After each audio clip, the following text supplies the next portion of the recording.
अगर आप में से कोई ध्यान के मार्ग को समझना चाहता है और उस पर चलना चाहता है और कुछ ऐसा जानने के लिए इच्छुक है जो बातें किताबी दुनिया से बाहर है, तो आप द ओनली वन कम्युन के मेडिटेशन सेंटर आ सकते हैं और उनके फ्री मेडिटेशन सेशंस अटेंड कर सकते हैं। आप इस नंबर पर व्हाट्सएप करके उनके मेडिटेशंस के लिए अपॉइंटमेंट ले सकते हैं।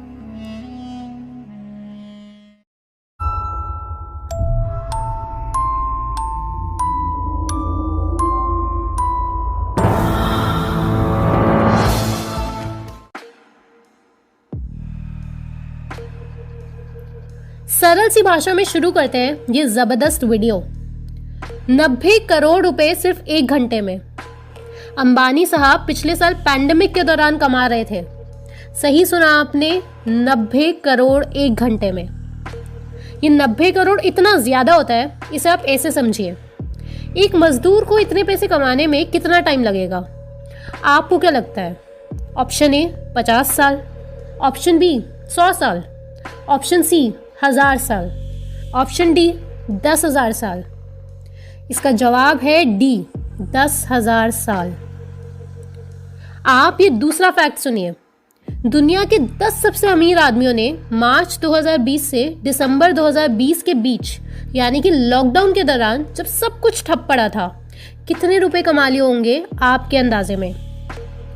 40 लाख करोड़ रुपए। और इंडिया का इस साल का बजट कितना है?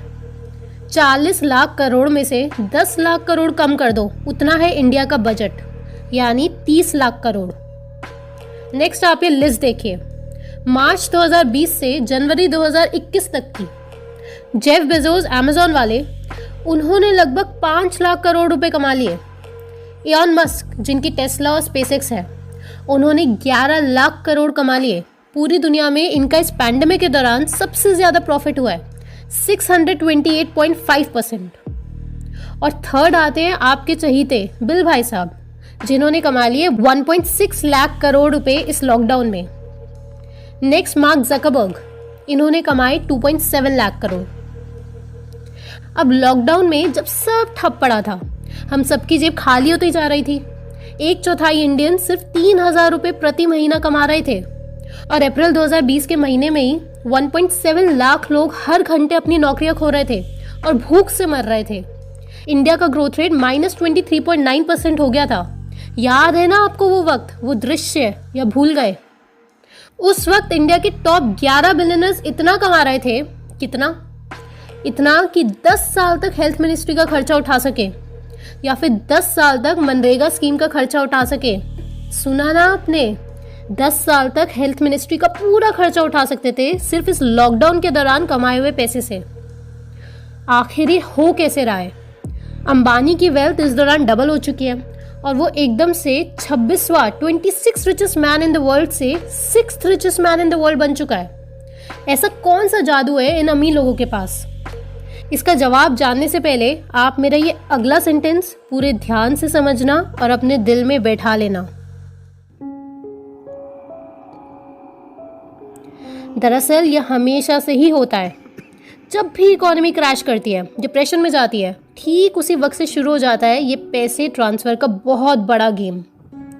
ठीक यही 2007-8 में हो चुका है, जब यूएसए में हाउसिंग बबल फटा था और ग्लोबल फाइनेंशियल क्राइसिस आ गए थे, या जब कैटरीना तूफान आया था 2005 में, जब हाइती में अर्थक्वेक आया था 2010 में। और आज तक इंडिया इस मनी ट्रांसफर के गेम से इसलिए थोड़ा बहुत बचा हुआ रह गया क्योंकि इंडिया की इकोनॉमी इनफॉर्मल थी।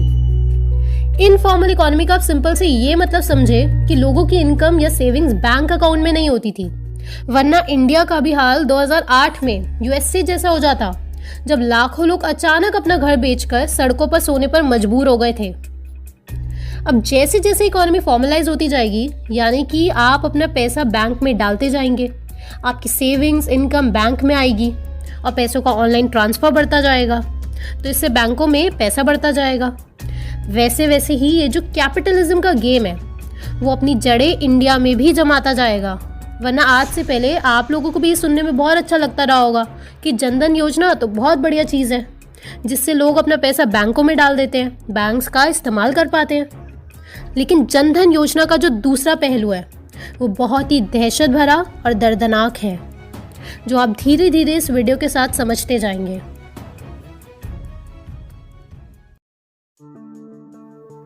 अब आप दूसरी चीज सोचिए जरा कि आखिर ये हुआ कैसे कि आपकी जेब का पैसा अंबानी के अकाउंट में शिफ्ट कैसे हो गया। क्योंकि इंडिया तो पूरा डूब रहा था, सभी के पैसे खत्म होने चाहिए थे, तो फिर चंद 10-11 लोग इतने अमीर कैसे हो गए। जब लोगों पे पैसा ही नहीं था तो नाइकी, जो कि स्पोर्ट्स ब्रांड है, उसका प्रॉफिट इतना ज्यादा कहाँ से हो गया।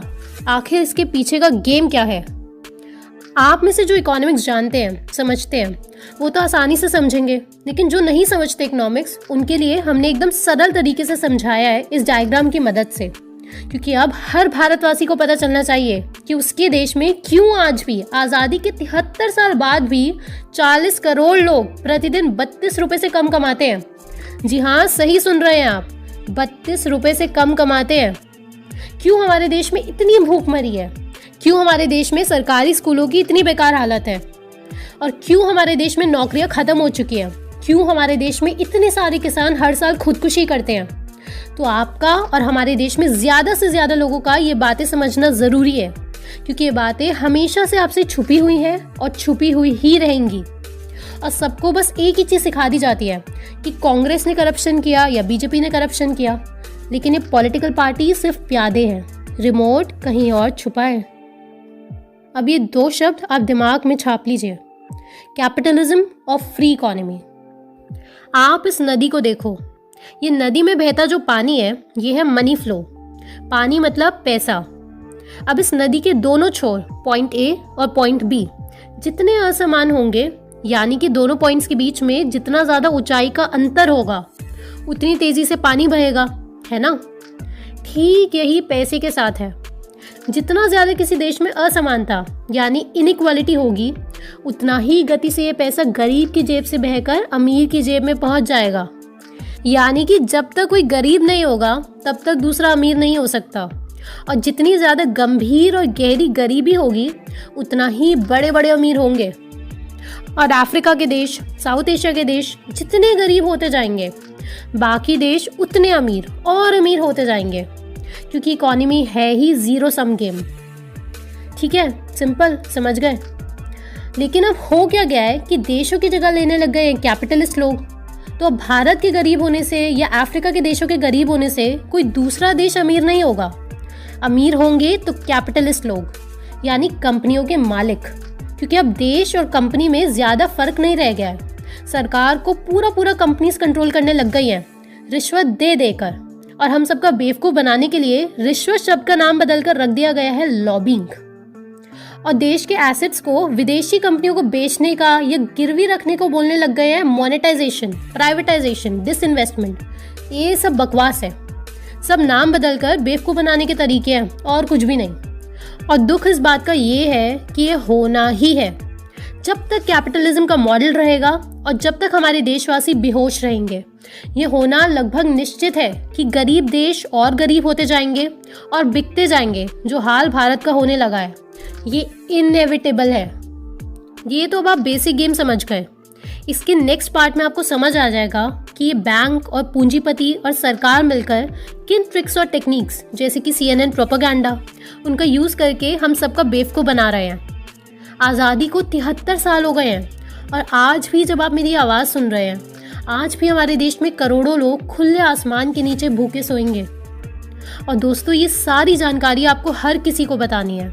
आप चाहे ये वीडियो पूरी की पूरी अपने चैनल पर डालें। हमने आपको पहले भी बोला है कि हम किसी को कॉपीराइट स्ट्राइक कभी नहीं देंगे। ये मेहनत हम आपके लिए कर रहे हैं, क्योंकि अगर आप चुप बैठे रहे तो आप भी सहयोग कर रहे हैं उन षड्यंत्रकारियों का।